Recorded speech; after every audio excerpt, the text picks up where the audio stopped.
Okay, shrinking is basically the flattening of a graph. Stretching is the steepening of a graph. Okay, and once again, all functions will either shrink or stretch based on any coefficient that's multiplied in front of the function itself. And so given some multiplier times a function, if the absolute value of this multiplier is less than 1,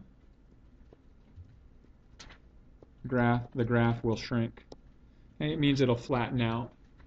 And if the absolute value of that coefficient is greater than 1, then the graph is going to stretch, or it's going to steepen. Okay, again, let's kind of take a look and see, is this consistent with linear graphs? Okay, so if we wanted to take our basic function, y equals x, here's our parent function.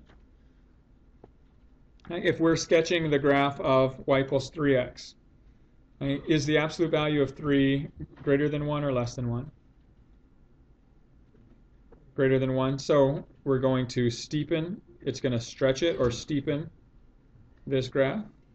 So the graph looks like this. Now again, if we know that we go up 1, 2, 3 over 1, it can verify how steep we get. But just the general tendency is we see that it steepens on this. Okay, let's compare that to a sketch of a graph y equals 2/3 x.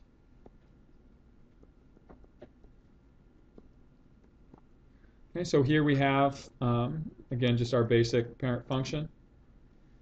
Okay, now this 2/3 is less than 1. So we're going to shrink this graph. That means it's flatter than this. So it's not going to be at a 45-degree angle. It'll be a little bit flatter than that.